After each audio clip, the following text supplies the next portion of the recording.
Now, on 105.9 FM and streaming worldwide on the WMAL app, O'Connor and Company. Good morning. It is 7:07, almost on the dot. News Talk 105.9 WMAL, where we are here making sense of the news. Good Friday to one and all. It's Patrice Onwuka. You know Larry's on vacation. So we've got Andrew Langer here. Good morning, Andrew. Hi there, everybody. Good morning. Happy Friday to you, Patrice. Happy Friday. Well, at 8:05, we're going to have Maryland delegate Listen, if I can make Patrice giggle, this is the important thing. I have been giggling all morning, and we're going to continue to laugh our way into the weekend. At 8:05, we've got Maryland delegate Mark Fisher. He's going to talk to us about Governor Westmore's effort to redistrict Maryland. Terrible, and how he's blown our surplus.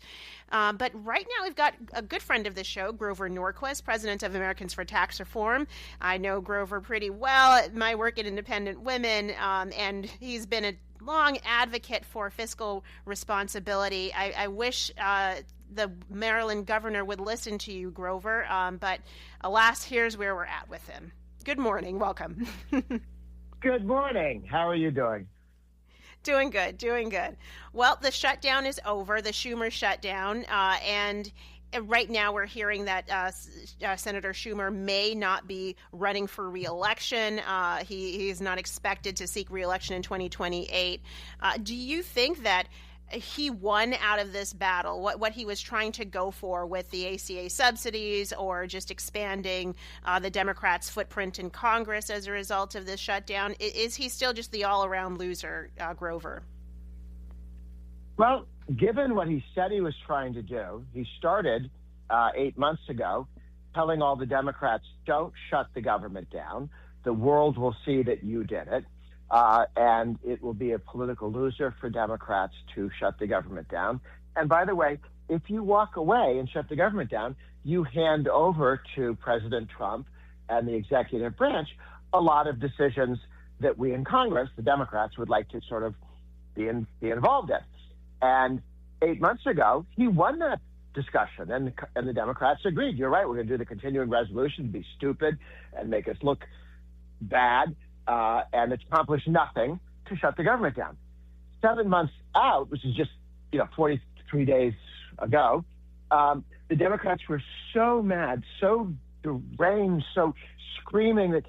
Remember that scene late in Animal House, where they've all been expelled and they're going to shut down the fraternity. Yes. And somebody gets up and says, now is the time to do some truly stupid and futile thing, okay? And Bluto jumps up and said, I'm the guy to do it, right? So that's what the Democrats were doing.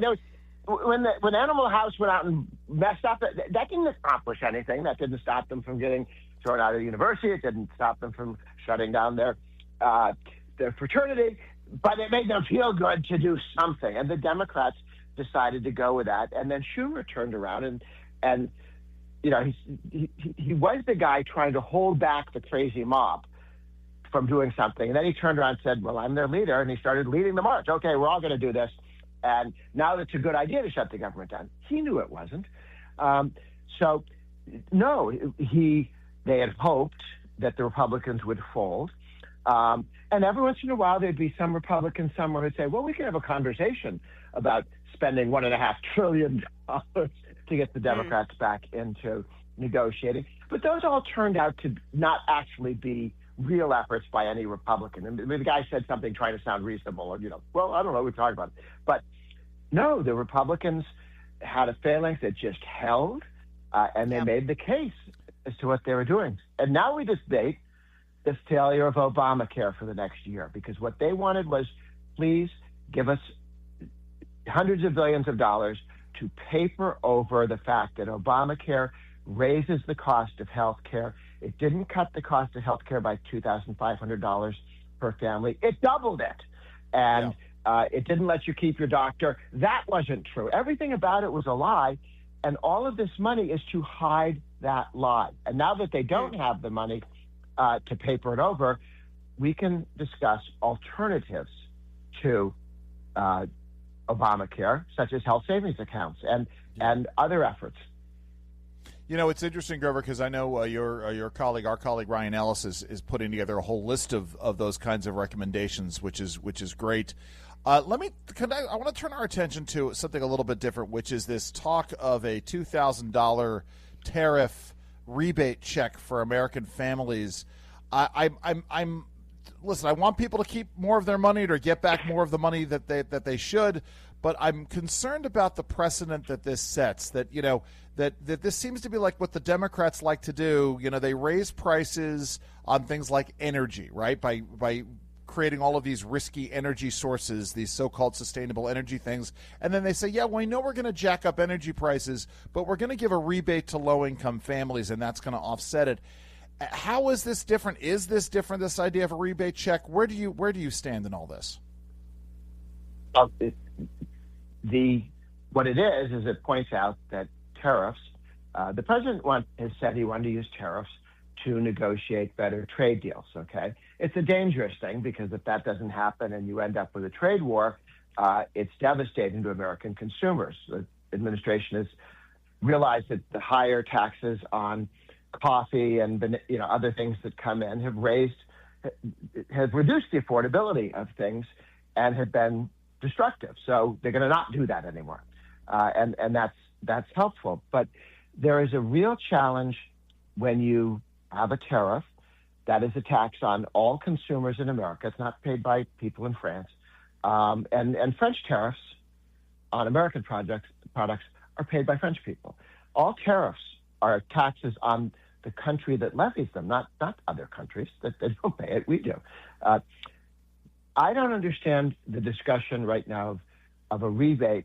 The Supreme Court is likely to decide that some of the tariffs were fully constitutional because Congress delegated that power to Reagan in the 80s and to other presidents earlier. And that's clearly legal. But others violate the rule that all new tariff ideas, all tariffs, taxes, revenue raisers, have to start in the House of Representatives, have to be passed by Congress. Presidents can't do that. So they're likely in the next month and a half to come out and say, a lot of the tariffs that were raised were not legal and all have to be returned. They don't get to keep the money. Wow. So we don't know how much money there. Well, first of all, there is no money to rebate. It's all been spent already. The debt is right. The deficit is such that there is no money. There's nothing to share. What are we talking about? Even if it was real money that didn't have to be returned, but some of it, I don't know how much, we'll find out, will have to be returned to the people who paid it, which are American. If you work at Walmart, you paid a lot in tariffs, and you pass that on to the people who shop at Walmart. So I don't know what money that they're pointing to because nobody knows what that's going to be. So I'm not quite sure what to make of the idea. But your point, which is you tax everyone and then hand it out in checks to some people, that's called welfare. Yeah. And Democratic governors do that all the time as if they'd given people a tax increase when what they really did was hand them welfare checks that were unattached to anything they did because it wasn't even a rebate of your taxes because many of those people don't pay taxes at a state level, and then you have to walking away with cash. So it's it's something a socialist would come up with. So I think it's maybe one of those ideas the president tossed out. I don't know that. I don't understand how it would make sense. Yeah. All right. Well, Grover Norquist, thank you for helping us make sense of it. I think you made a pretty compelling argument there. If we don't have you back before the Thanksgiving holiday, we hope you have a nice Thanksgiving and be safe if you're traveling.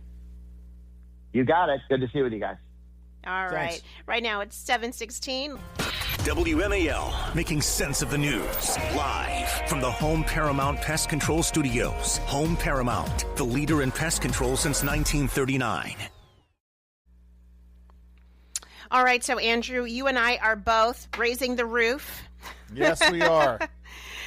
Because we are both Maryland residents. Heather Hunter, our producer, is also a Maryland resident. To be and fair, Larry I'm no O'Connor. longer.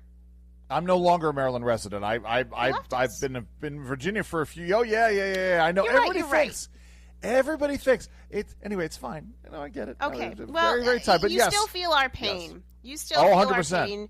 Very connected. Larry, also Maryland resident, because we have a governor who lies to us. To us about the financial situation of the state, especially since he inherited a very good financial situation with a surplus from the former governor. And now Wes Moore has blown through that money. He said he touts the fact that he has created a surplus, even though that's not a lie. He has raised $1.6 billion of taxes on us, and even after all of that, the fiscal situation for our state is only getting worse. This, according to the Baltimore Sun, $1.5 billion shortfall projected in Maryland. Ridiculous, Andrew. What is amazing to me is that the shortfall almost directly corresponds to the tax increase that they gave. It's almost as though if you increase taxes, maybe just maybe people move, people spend less, people do this, people do that. It is astounding to me. And by the way, it gets into the issue of why we need greater dynamic scoring both at the federal level and at the state level. But this is exactly what happens. Wes Moore came in as we knew was going to happen. He was going to come in and he was going to just blow through huge amounts of money. And of course, he wants to blame the passage of the One Big Beautiful Bill Act as, we didn't get the money that we were supposed to get. No, how about this? And by the way, let's be really fair here, Patrice. It's not just Wes Moore.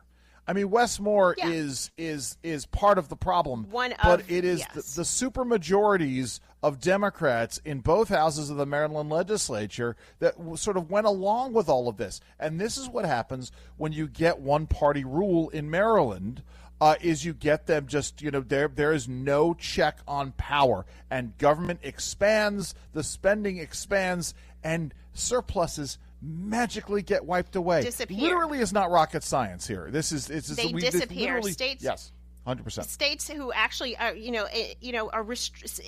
engage in some self-restraint, they have those surpluses. We don't. And let me just remind folks, for if you're getting vehicle emissions, registration fees have spiked. I'm getting that we have to do this. We did this earlier this year with one vehicle. We're going through the same thing. Vending machine tax 6%, new 3% IT tax. I mean, there's an incredible list. Cannabis tax increased, car title fee increased, 3.5% car rental tax.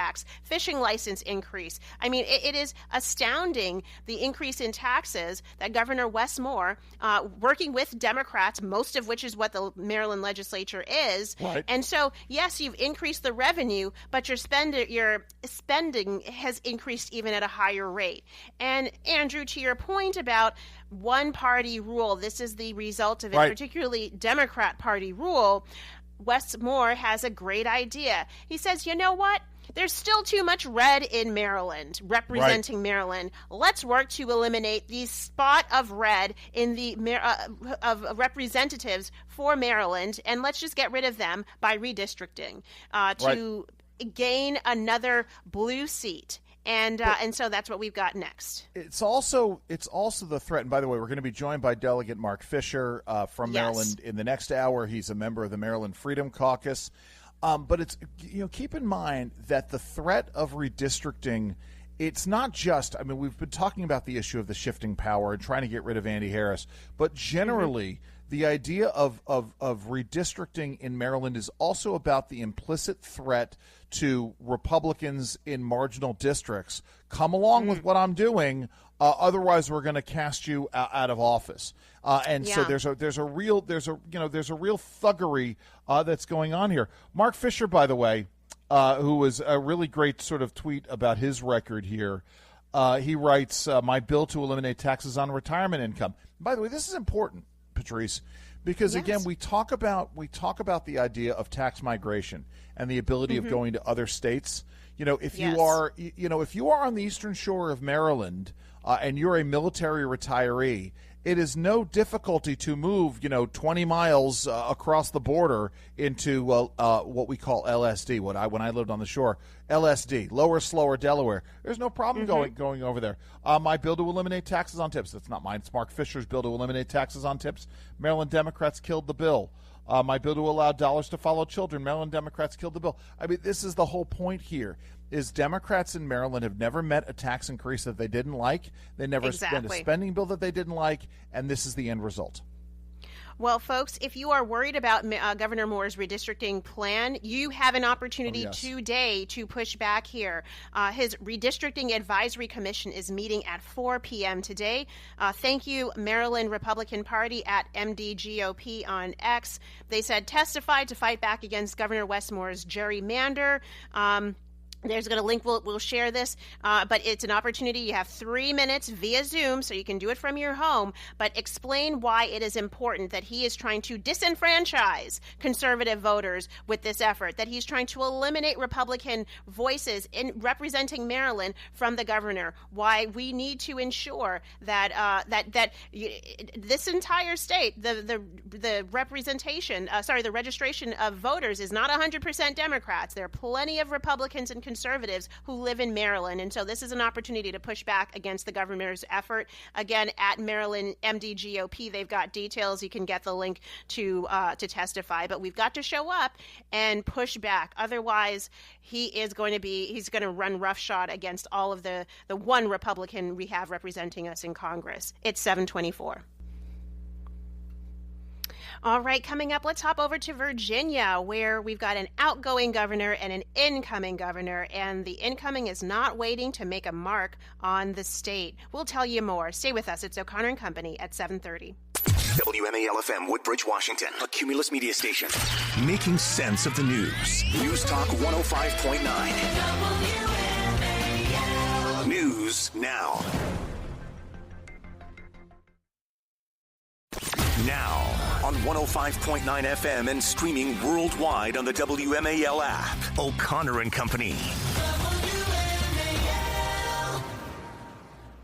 All right, it is 7:37 on News Talk 105.9 WMAL. We are here making sense of the news. Good Friday morning, one and all. Good Friday morning, Andrew Langer. Good morning, Patrice. Happy Friday to you as well. Yeah, this is Patrice. As you know, guys, Larry is vacationing today, so you've got the two of us. At 8:05, we've got Maryland Delegate Mark Fisher dropping by to talk about Governor Wes Moore's efforts to redistrict Maryland, as we were just talking about. And if you want to catch anything we've covered this morning and all of our great interviews, please check out our podcast. Well, Andrew, let's leave Maryland and go over to Virginia. Your current home state. Oh, yes. You've left your former home state, now Yes. in your current home state. Very disappointing outcome of the election last week. Actually, but before we get into what's going on with this transition season, what was your take on the election results? Disappointing, a little bit more surprising insofar as the depth to which the change happened. Not as bad as some people thought it was, but still pretty darn bad. And again, it's the ramifications for what it has to do with redistricting down the road. The Democrats hold on power. And situations like this, Patrice, because, one of the things that I've been getting from people is, well, Abigail Spanberger, she's a moderate. She ran as a moderate. I know Larry has spent a lot of time talking about why Abigail and Julie Gunlock and Bethany all talked about why Abigail Spanberger is not a moderate. And we are now seeing this in practice, right? She was going to govern as a moderate, but no, she wants to make sure that academia is being remade in the image of the modern Virginia Democratic Party. I know you want to talk about this. Well, yeah. I mean, so usual transition news, there's an outgoing governor. He's still the governor, Governor Glenn Youngkin. But Abigail Spanberger, she's trying to flex her muscles. After he invited her to the governor's mansion, offered to help however he can. She now decided to send a letter to the University of Virginia, to their Board of Visitors, telling them to pause their presidential selection effort right now, I guess because she wants to appoint some members. She wants to ensure that her hand is placed in this process here. In the letter, the governor-elect reaffirmed her commitment to appoint members to the Board of Visitors who will uphold academic excellence, restore trust in university leadership, and conduct a thorough, transparent process to select the university's next president. So, in essence, anything UVA has done, she wants the ability to undo it and to ensure that she gets to maybe have a heavy hand in who the new president of the university will be. Let's drill down into very specifics with this election and how the Democrats ran, right? Again, remember, the idea was to keep the government shut down to inflict as much pain on Virginians as possible, especially Virginians who are federal workers or federal worker adjacent, right? So we want to do that. But the other part of this was they ran as the anti-Trump party, right? We're going to play on that pain, and we're going to run as anti-Trumpers, vote for Jay Jones, right? This is how Jay Jones won over Jason. I'm going to be the guy who goes after Donald Trump. Abigail Spanberger, a little bit more subtle about it, but that's what this is about. This is about UVA, which has, rightly, had to make changes based upon what's happening in Washington, D.C. What Abigail Spanberger wants is a board of visitors. Now, for those of you who don't understand, for the Virginia public universities like UVA, my alma mater, William & Mary, wearing my William & Mary hat right now, VCU, et cetera, they do not have boards of trustees. They have boards of visitors. So that's their board of trustees. So what she wants is to appoint a board of visitors that is going to go and push back on the Trump agenda, trying to bring some level of sanity and rationality to education policy and other policies in America. And then also in doing so, bring on a president who is going to be in the Abigail Spanberger, Jay Jones mode. We're going to demonize our enemies, as I sit here demonizing our enemies, but in the worst kind of fantasization and push back on the dangerous radical Trump agenda when they are, of course, the dangerous radicals themselves. I'm sorry, Patrice, go right ahead. Well, Governor Youngkin is not having it. He's come out swinging pretty much. Let's play cut 11. I'm shocked she sent that letter. And not only is it inappropriate for a governor-elect to try to intimidate and bully an agency, because that's what our higher ed institutions are, agencies of the executive branch, but it's inappropriate for someone who is in the transition period to even play that role. And the transition period is a period of learning and establishing and building your team, not of trying to govern. There is one governor right now, and I happen to be that governor. And as I promised I would do, we're working hard to support the governor-elect's transition, but she is transitioning to be governor and is not governor yet. I will be responding in a comprehensive way to that letter. It is rife with errors and misstatements and a comprehensive lack of understanding. And therefore, I'll repeat, I was shocked to see that she'd written it. There you go, Andrew. What I love about the letter that he sent is that it's 3 pages long. The only thing that would have made it better was if he had closed it up by saying, "Thank you for your attention to this matter." Just one note from his, a couple of lines from his letter. Governor Youngkin says of her letter to the Board of Visitors, "Your letter was riddled with hyperbole and factual errors and impugns both the Board of Visitors and the presidential search underway." And in essence, he calls her out for her talks with him that were held pretty much in bad faith. Good on Governor Youngkin for standing up to Abigail Spanberger, but folks, it is why we need to be on guard and very watchful of everything that Spanberger, Jay Jones, and company will be doing as they come into office. This is just the beginning. It's 7:43. WMAL's Vince Colonnese, weekdays at noon on 105.9 WMAL, making sense of the news. All right, so let's continue this conversation, Andrew, about what's going on in Virginia here. So this transition period where you have the outgoing governor, Governor Glenn Youngkin, graciously extending an olive branch to the incoming governor, Abigail Spanberger, welcomed her to the governor's mansion, had lunch, their spouses were there. He, said, listen, we're going to work to make sure there's a smooth transition. Anything you need, please let us know. And then she returns the favor by going around his back and then starting to reach out to the Board of Visitors at UVA to tell them, hey, I'm the new sheriff in town. I need you to stop looking for a president. I want to have a hand in that process. And frankly, I want to make sure that I'm appointing everybody I want to. And as though the Governor Glenn Youngkin is no longer in office. And he rebuked her very publicly as we were just playing this clip. I think that was really smart, but what else is this telling about what does it foretell about what's going to happen in Virginia, Andrew?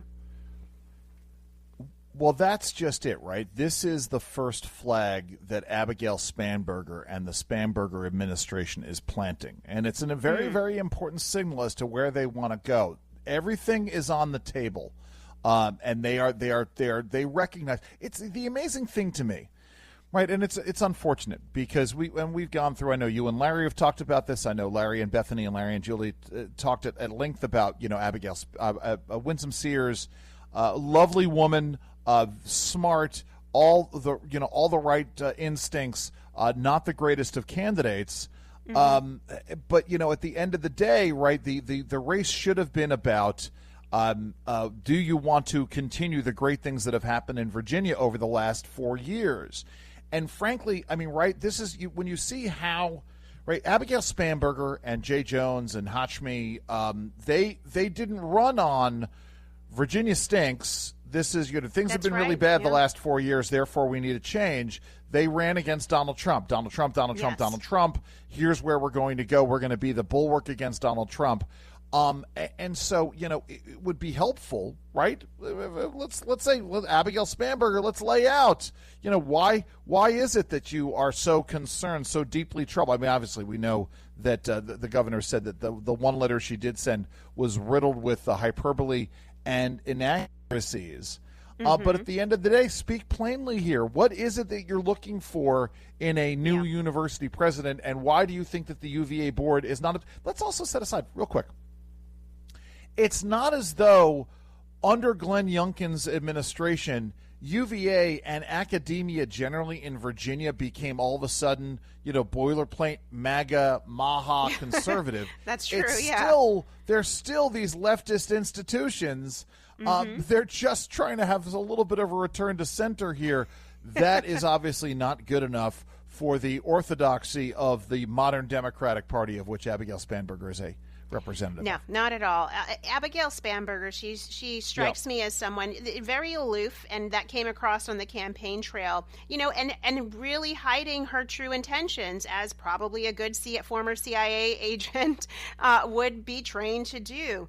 But I think there's something telling. We can look back and see how she operated, even on election night, towards her opponent. Let's play cut 12, where Winsome Sears called Abigail Spanberger, and let's see what happened. I have just called Abigail, and she did not answer, and she doesn't have to answer. No, she doesn't have to answer. I think she's busy. So it went to voicemail, and I left her a voicemail, and I asked her to please consider all of us Virginians, that she will represent all of us and not just some of us.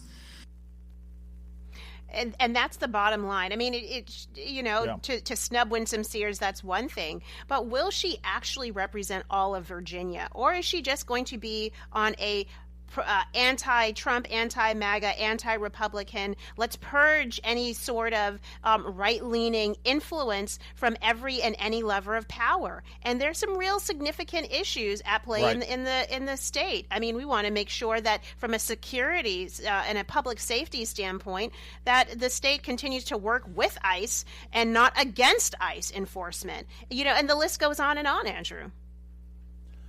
Listen, we're going to be faced with a possibility that we're going to have an incoming Virginia Attorney General who may be disqualified from being able to sit as the incoming Attorney General, given the past legal entanglements that he's happened and the investigations therein. We have really, really hit crazy times in the Old Dominion. We have. Well, there you go. It's 7:52.